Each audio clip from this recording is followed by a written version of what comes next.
अस्सलामुअलैकुम अदो इताव खरम कमेंट तौर अखोन लेरी मफम सिदा मियोय खर फाबगी मरमदो अमता हाइबिरो आइना दो फार मियोय सि लिसिंग कुलमाथोयगा चांपलगा तरा तरेनी अपुलबदा फाखरिसे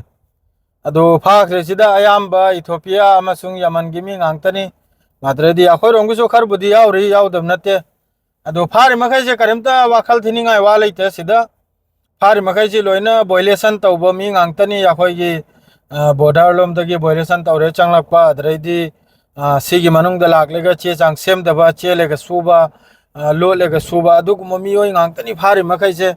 असिदा करिमता चैननिंगाय माद्रैदी नैननिंगाय वा लैते करादी सिदा लाकपुलादी चे साबा यामना जरूरी नी चे यावदबिदे सिदा करादिसु कनम तौबे यादे अदरै नुपीसु यावरी इथोपियागी नुपीसु यावरी माद्रैदी निपासु यावरी फार मखैसे अदु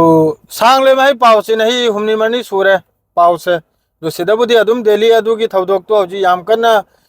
चेकिंग अमा याम कन्ना मफमदा कनम तौरगा तौरियाबने अखोयगी पेट्रोलिंग अखोयगी थल्ले खोले गने पेट्रोलिंग तौबगुमने अखोयगी मवंगदने अदुई मवंगदे याम कन्ना अखोयगी लंबीदसु थतना मखोयगी सिगी मी मखैना सिक्योरिटी फोर्स अममना याम कन चे चांगसी याम कन चेक तौरी माद्रे गाड़ी गुरागी सु याम कन चेक तौरी चे चांग सुब्र सुद्रायना अदरे यावदबा चे चांग यावदबा माद्रेदी चलकपा बोदार लांजल लेगा लो न चंगलकपा अदरेदी सिदा कफिलदे लाकलेगा चेल खिबा मियोय मखैदुन हजि फारसे अदु फारगा लोइना अदु कनम तौदरमनि डिपोर्ट तौदरमनि लोइन थागदरमनि मसा मसागी मफमदा अदुरा सुंबु अदुगुमदुरा सुंबु क्रिमिनल गुंबा यावब तारगदी अदुगी सिगी कानून करी मागी चैराक ओइबनो अदु पीगदौरिमनि अदुगा क्रिमिनल नत्तबी अदुम बोइलेसन ओइबदुनबु अदुनबु मागी फाइन अमा मदु अदु तौरगा ना होय जो मागी लेबर लो अमसुंग सिगी कानून द जो मागी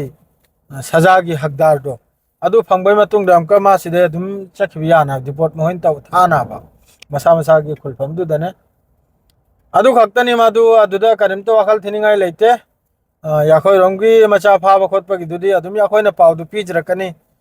याखोय मैते पांगल अमसुंग मैते लैरिबा सिदा सुद्रन लैरिबा मखैसे फाबा खोतपा लैरगदि अदुम अपडेट इन तौजरकनी अदु फार मखैसे अतो मचातनी अयामबदा यमन अमसुंग इथोपिया हारिसिगी मी गांगतनी फारिसे अयामबदा 64% अमगा 34% अमगा सि महोय रोंगी मी तनी फारिसे अदु खक्तनी अदु सोमनबु कनोम मनुंगदा मखोय मियोय अहुम सिबगी पावम फंगी गाजा मनुंगदा आईडीएफ की लानमी अदुसु मखोयना एक्सेप्ट तौजरकले सिमसु नपचलमगे अदर लोइजरनाय गिदे सिदा अस्सलाम वालेकुम।